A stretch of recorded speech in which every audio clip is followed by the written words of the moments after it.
Hello, welcome once again to another edition of the Coach's Corner program. I'm Jeff Ruth, along with Harding boys basketball coach Jamie Pearson. A little bit later on in the program, we're also going to be talking to the new Harding head football coach. And Jamie, last week when we talked, you had a lot of optimism going into that River Valley game, and it just didn't pan out the way you'd hoped. Yeah, and you never know how things are going to go, and sometimes things go well, and sometimes things don't go as well as you planned, and then it's just kind of all about how you respond to some of that adversity. And we didn't do a great job of that, and just never really could seem to get it going on that specific night. And so we kind of went back to the drawing board. We learned some lessons from that, and River Valley has some experience, and we're getting some experience, but on that particular night, we weren't able to do the things we wanted to do. We have 3 games that we're going to talk about when we come back after the break. We'll also talk a little bit about the tournament draw, which was held this past Sunday as well. We'll be back with more on our Coach's Corner program right after these words.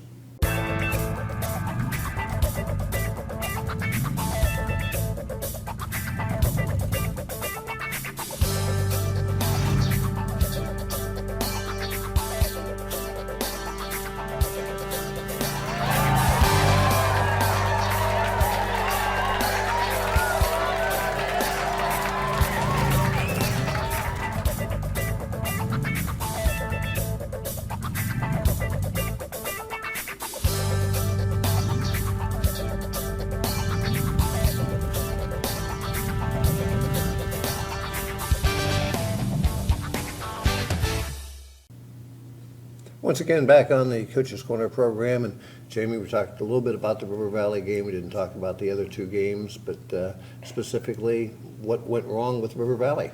For us, we got a couple of our key guys in foul trouble early, and it kind of changed our game plan up a little bit. And I just continue to give them credit. They're a good team. They're a well-oiled machine. They're playing really well heading into the postseason. Obviously they River Valley had a chance to win the league outright, and nearly did that. And so, they're playing really good basketball right now. So, we just hit some road bumps early. We weren't able to hit some of the shots that we usually hit, and we were never really able to slow them down. And so we had a rough second quarter where we only scored, I think it was 3 points. And we've had 2 quarters this year where we scored 29 points. And that second quarter is when, 2 of our key guys we had to sit because they had 2 fouls. So we just got off to a bad start, and we weren't able to overcome that. And 48 hours later, you followed it up with a game against Clear Fork. Yeah, and that was the game at Clear Fork. Clear Fork, I think, is the most improved team in the league. They have some athletes, from their football success. They had a new basketball coach this year. We knew going over to their place just from the scores, it would be a challenge. They lost to Ontario by 60 the first time they played, and then the second time they played them, Ontario beat them, but it was in overtime. So it kind of speaks to some of the improvement they've made. And as I said, they have some big bodies and some athletic guys. They sat in the zone a lot of the game, and we're one of the top 3-point shooting teams in our league, but that night we weren't able to get many to fall. So it was a little closer than we wanted. I think we ended up getting out of there with maybe a 10-point lead. But, I give our kids credit for fighting through that adversity, and give Clear Fork credit for playing well. And then Tuesday night, Madison game, you just Sean Kearns said it was like a slog fest. Sure, yeah, it was at Mount Vernon on a Tuesday night, and so we hadn't played a lot of Tuesday night games, especially on the road, maybe since the Christmas break, and so we just didn't get off the bus real well. I think we got down 10-0. We weren't able to convert any shots early on, and then down I think 15 at the half, and then our guys woke up. We were really playing some good basketball. Had some chances at the end where we weren't able to convert. We had a couple key turnovers, and we ended up not being able to hit a big shot when we needed to, and I think we lost by about 3 that game. So definitely learning lesson. Mount Vernon is a Division I school that plays in a super tough conference with Lexington, Mansfield Senior, and Mansfield Madison, and some really good teams. So, and their non-conference was some heavy hitters in Division I with Delaware and Newark and Berlin, who we see in the tournament. And so they were a battle-tested senior-laden team. And wasn't happy how we got off the bus. I wasn't happy how the game ended. But I told my guys, even though we didn't win, I was really proud of their resolve and how they were able to battle back, even though we came up a little bit short on the road. Okay, let's go ahead and take a look at some of the highlights, beginning with that River Valley game. Yeah, I think one of the more exciting things for me, and I wish we would have played a little bit better. I think Sean Kearns told me it might have been the largest basketball crowd we have had in the history of our new school.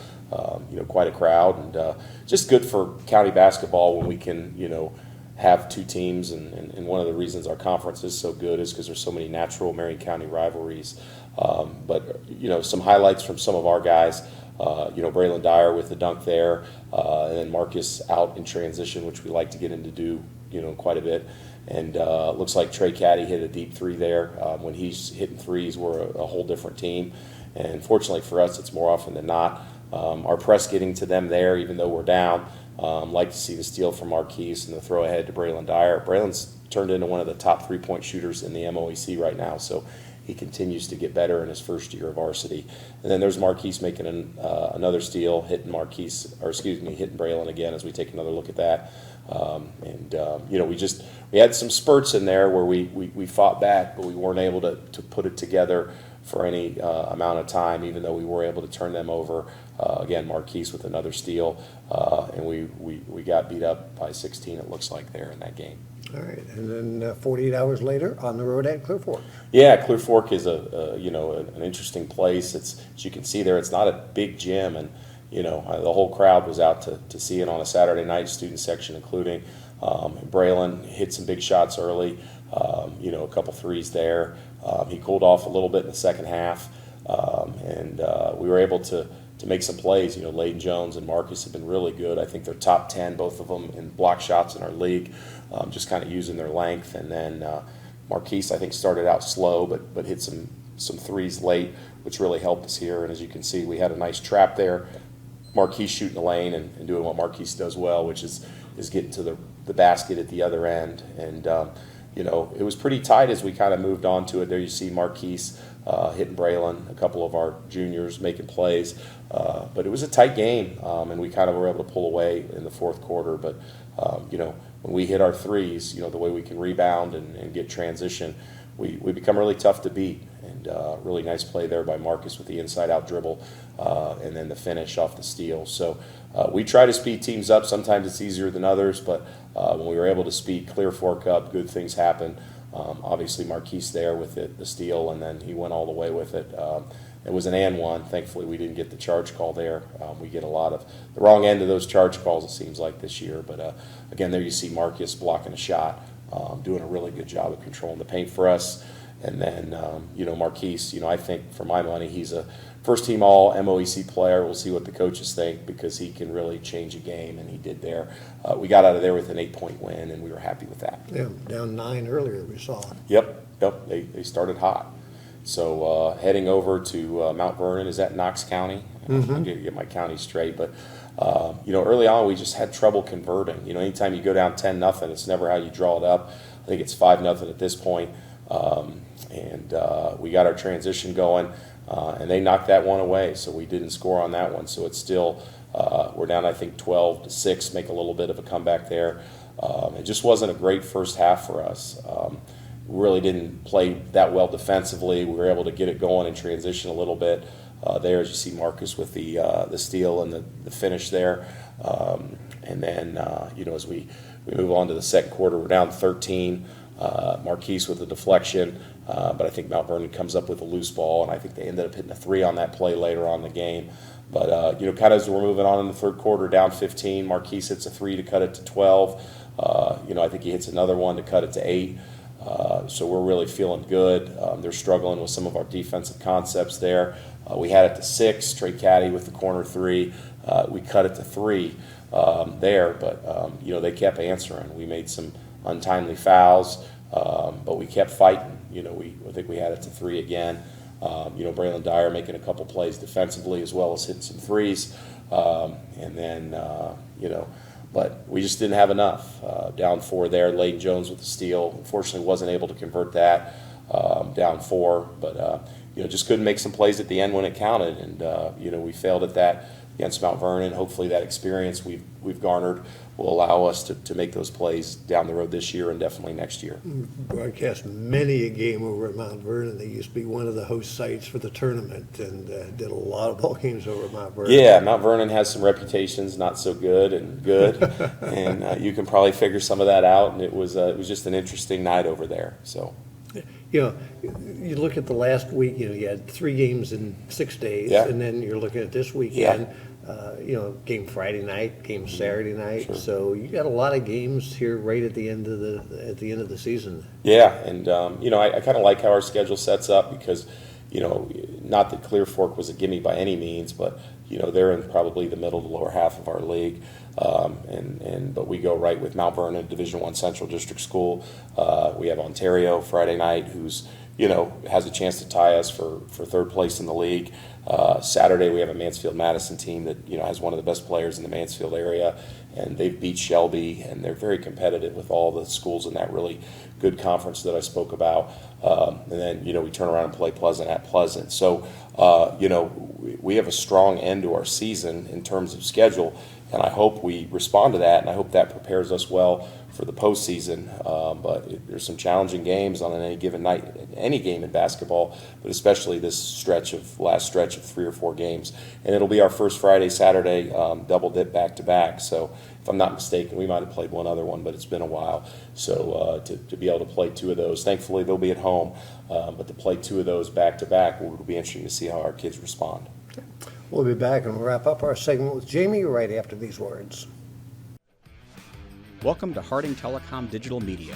Unlike television, print, and radio media, which are all one-way communications, digital media creates an interconnected world of interactive communications that puts you in control of content creation and broadcasting. As a member of Harding Telecom, we have 3 ways of building your digital media skills. As an underclassman, you can take our semester-long class, Intro to Video Editing, where you'll be introduced to the latest hardware and software in digital media. Learn to create your own content with overlays, special effects, and audio processors. Your content will only be limited by your imagination. Telecom 1 is a year-long class that introduces you to the world of audio-video broadcast communications. Here you will learn how to operate video hardware and software, design sets, direct and produce events, and expand your editing capabilities broadcasting online and over our public access television channel. You will learn to produce daily news announcements and share your creations throughout our cable television and social media networks. Finally, Telecom 2 is our year-long class available for upperclassmen who have completed the prerequisite Telecom 1 class. Here you will produce and direct your own broadcast events. You will be put in charge of productions and lead other students through the introductory processes of media production. Many of our telecom graduates have gone on to study broadcast media in college and launched careers as television news and weather personalities, Emmy-winning editors for nationally syndicated television shows, and audio production engineers. So don't hesitate to schedule Harding Telecom Digital Media. Talk to your guidance counselor or see Mr. Mullins in room 201.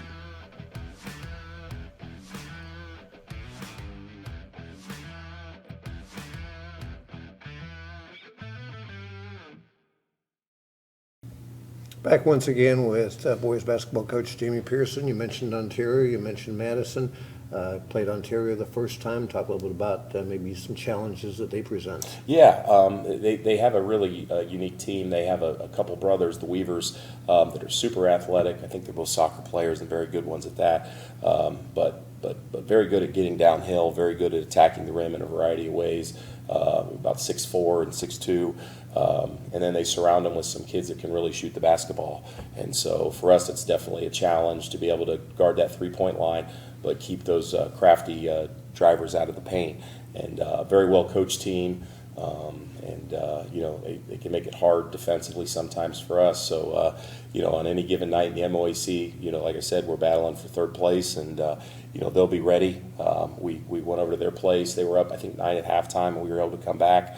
They didn't shoot it very well. So, you know, as they say, on any given night, and, you know, I think they've won maybe 3 or 4 games in a row as well. So they had a tough schedule early in the season, but they really have things going now. So, again, it'll be a really good ball game on Friday night. They had a head coach over there, had been there, you know, probably longer than probably longer than you are old. I was going to say, I'm pretty old. He was there. I think he was coaching when I was in high school. Yeah. I mean, he was been there for a long time, and obviously a lot of success. And there might have been a little transition period after he left, but I think, as you say, they've come back and they're on the right track now. Yeah, I know their middle school teams are outstanding in all sports. I think their freshman team is playing in the MOEC championship. So we know it's just a matter of time till they are competing for the league, probably in basketball. So definitely a lot of respect for them. Their coach left Mansfield-Madison to take that job and had some success over there. So they're always well prepared and well coached, and it'll definitely be a challenge for us on Friday night. Yep, and then Madison Saturday, you mentioned they beat Shelby. I think that was the first game of the year. Yeah, it was the first game of the year, and I don't think they'd beat them in like 20 years. And so they got a couple kids that are really athletic and skilled. It'll just be, I don't want to say a different brand of basketball, but again, when you're playing these bigger Division I schools, it's a little bit more of a challenge sometimes than when you're playing. We play mostly Division II schools with a couple Division IIIs, but you just get sometimes a different brand of athlete, and it's good for our kids because it challenges us, and ultimately it'll help us prepare us for that postseason tournament. So a senior night on Saturday, we'll be honoring a couple of our seniors, Jaden Jones and Jeffrey Jones, and you always want to send them out the right way. But, in a game like this, anything can happen. So we'll just wait and see what happens. And then last Sunday, the tournament draw, did that go about like you expected? Yeah, I think it did. We ended up with a 12 seed, Olentangy Berlin. We go to their place. The best news for us is it's a short bus ride, just up down 23, I should say. Donovan Barrett, a coach I'm sure you're familiar with from his Buckeye Valley days, is really took over that program from when the school opened without that senior class, and took some lumps as most new schools do, and he was able to is finally able to turn them around, and they've played some of the top teams in Columbus extremely tough. They have some big wins on their schedule. They're an athletic team that can shoot it a little bit. I think River Valley went down there and lost by 9, maybe the first or second game of the season. So Berlin will be battle tested. They have some really fine players, and they have a really good coach. So we'll get rid of the rest of this regular season, and as soon as we can, we'll start prepping for Berlin and trying to come up with a game plan on how we might be able to go down there and get a victory. Very good. Good luck this weekend. Yeah. We'll talk again next week. Hey, thanks, Jeff. We'll be back with more on our Coach's Corner program right after these words. Whoa, slow down there, Hot Rod. We know you're in a hurry to get to the historic OK Cafe located at 734 East Center Street, Marion, Ohio.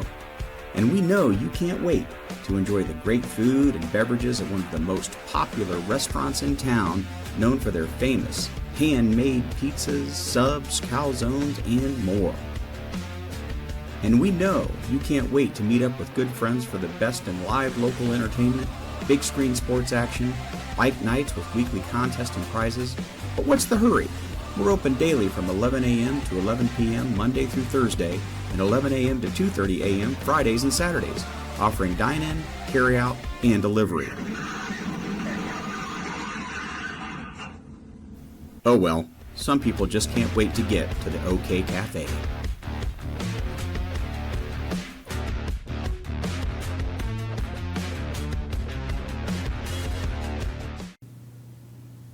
Back on the Coach's Corner program once again, talking with Sean Kearns, the athletic director, as Coach White couldn't be here today. Coach, we're going to talk about girls basketball, just one game to talk about. Yep, girls went over to Ontario last weekend and battled with the Warriors, and we had defeated Ontario actually at Grant. It was during the wrestling tournament here over Christmas break, in a real tough game, and so we anticipated another tough game over there, and had a shot to win it right at the buzzer, and they called traveling instead of counting the basket, and sometimes that's the difference. So, and we talked with Coach Schertzer, one of the assistants last week, who was filling in for Coach White. And I think 3 of the last 4, and now I guess he had this one. Maybe it's 4 of the last 5 games. They've been there right at the end, and Chris said we just have trouble finishing, and it sounded like the same thing happened with Ontario. Yeah, from what I understood, that is the case. It was I was getting updates as it was going back and forth there during the fourth quarter, and really, this game, in my mind, I feel like we really did finish it up the right Wow. way. We executed the play at the end. I saw the highlight. I don't know if it's going to come up here or not, but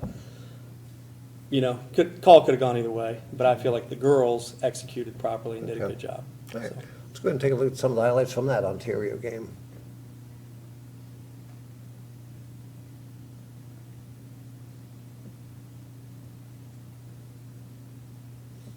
We got Janae comes up with a steal here. In this case, looks like we got another steal. This is Paige on the back end of the press. I think we had some success with our pressure over here earlier in the season. There's a kick to Anaya for 3. Anaya is leading our team in scoring this year. Also leading in assists and steals as well. The Nice gym job looks right a lot like Harding's gym. Yeah, it has some similarities. It has one difference I would say is the balcony goes all the way around both sides instead of just one. But it's a really nice gym. There's a quick steal right there by Anaya. I mentioned she's leading the league, or at the top of the league in steals. There's a nice tip by Camarese there and a feed underneath. Here's Anaya again from the corner. She's real. Her shooting has really improved from last year to this year. She's only a sophomore. As is Camarese here, you see the steal and the finish on the other end. So we get two really talented sophomore guards that have a bright future Yeah. and have been at the top of the league in a lot of statistics all year. Yeah, for sure. 39-38's the final. Mm-hmm. They only have one more game left. That's the game tonight on the road at Yep, they're over Pleasant. Pleasant tonight for the regular season finale, and then they'll be most likely on the road at Gahanna Lincoln on Saturday the 18th. If Gahanna beats, I think they play Central Crossing, which they're heavily favored to, and then we'll be down there against Gahanna on that Saturday night. Do you like this? The Central District made the switch a few years ago, awarding basically the teams with the higher seed the home court advantage in the sectionals. Do you like that? Because I know a lot of the districts still, have assigned sectional tournaments. Yeah, it's fine. I think it's turned out to be a better moneymaker for the Central District. Get a few more fans when you don't have as far to travel for both teams. Sure. I'm an older guy, so I'm a traditionalist. So I miss some of the split gyms where you go somewhere that's neutral and you have the battling sides. It's a little more even. I do miss the Coliseum down in Columbus at the fairgrounds when they just played all the sectional Division I games down there. I loved going down and watching 3 or 4 games for the price of one ticket. Watching the asbestos Well, ooze out of the walls. I probably took some years off my life, but everybody misses that place, I think. But it's fun. It's we enjoyed having a couple home games here a couple years ago with those teams that we had that won a couple games in the tournament, and it's really fun when you're the home team. Sure. For sure. Yeah. So All right, very good. Stick around because we're going to talk to the new football coach in just a moment. fantastic. We'll be back right after these words. The U.S. Army Junior Reserve Officers Training Corps is one of the largest character development and citizenship programs for youth in the world. Their mission is to promote character and leadership development focused on developing self-confidence, discipline, citizenship, leadership skills, and a sense of responsibility within the individual cadet. Throughout this course, cadets will focus on developing citizenship and patriotism. They will develop self-reliance and responsiveness to all authority, improving the ability to communicate well both orally and in writing. They will develop an appreciation of the importance of physical fitness. They will increase a respect for the role of the U.S. Armed Forces in support of national objectives. They will develop a knowledge of team building skills and basic military skills. In addition, anyone taking the 1 to 3 years of this course grants cadets the ability to rank higher should they pursue a military career pathway. For more information, contact your guidance counselor or see Lieutenant Colonel Espinoza in room 234.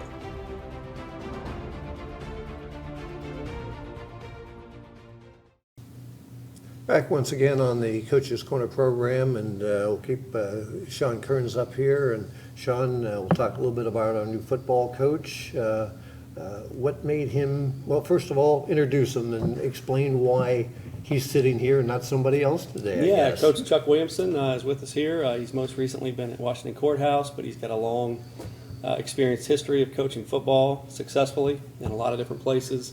We had a very extensive interview process with a large committee, and it was at the end of the day, he rose above the rest of the competition and wowed our committee, and we're very excited to bring him to Marion Harding.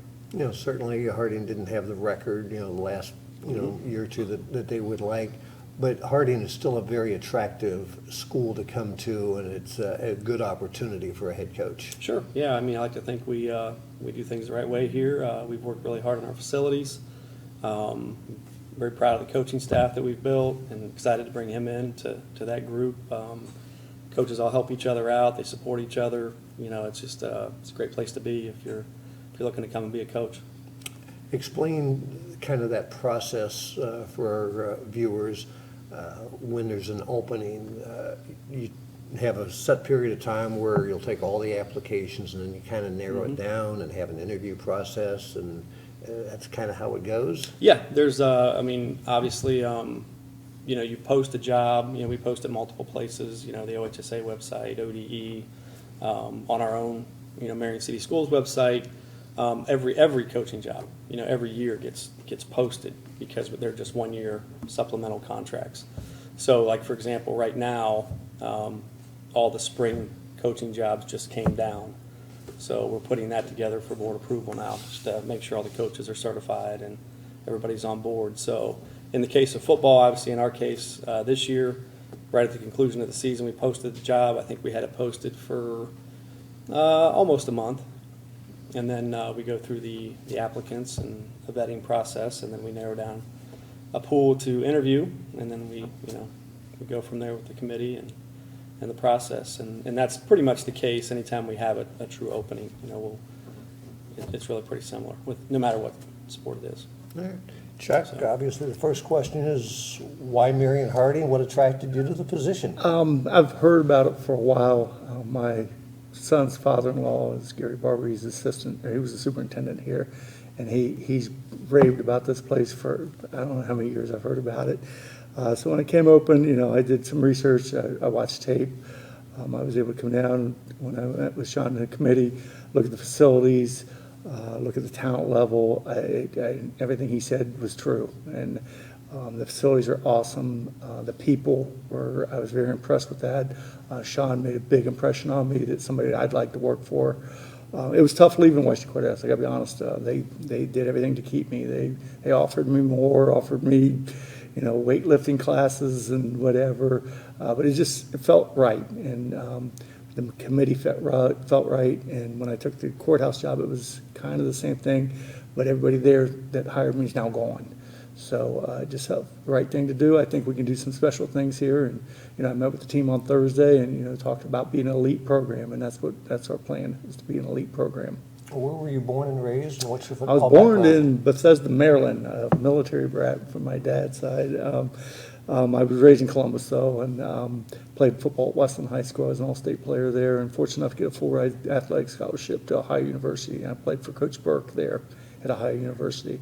Then I bounced around the OCC with Westland, Central Crossing. I coached there, and then went to Courthouse, and now I'm here. You have a reputation for turning programs around, and that's what you're going to have to do here. It seems to be. I don't know why, but it does seem to be. Yeah, we've turned a couple of them around now, and like I said, to me, the last two were really, really challenging. This, to me, what I see, and actually I was watching tape today, and the athletes are phenomenal. Facilities, you have everything, the recipe for success, and I'm so excited to be here. I can't thank Sean enough for leading the committee to get me here. Do you go into a program like Harding, knowing what you want to do, or do you kind of evaluate the talent and see what's there and then go from there, or a little of both? Yes, we have a blueprint of, I feel like successful blueprint for winning, but, you got to tweak it where you go. Last year, I've never ran a tight end ever in 20-something years, and we had a kid, tight end, he's now full ride to Kentucky, and we have another tight end that's been offered by Colorado. So we were double tight sometimes last year and stacked tight ends. So, we do, evaluate our talent and adjust our program to what we have. I know one of your sticking points is you got to play fundamental. Yes, sir. You got to play by the rules, and there's no I in Yes, sir. there's no I in team. It's a team game and a team concept, and you really believe in that. Yes, sir. In about, is that 20, about 35 minutes, they're going to get their first taste of it. We got what we call Grit Thursday. It's a mental toughness workout that they're going to go through. Basically, they go through 9 stations and they just go for 5 straight minutes nonstop. There's no stopping. So it's more mental than physical. The plan is to get you mentally disciplined, and that's the goal. Do you have a coaching staff in place, or you're kind of working on that at Yes, the sir. present time? Most of it's done. I think we might have one spot open that the guy's still deciding whether he's coming or not. But LJ Scott will be our assistant head coach, offense coordinator. Excited to have him. I come down and watch him in the weight room. Very energetic guy. Played at the next level. I'm very happy to have him. Kyle Kerm is going to be the defense coordinator. So we're putting together other guys.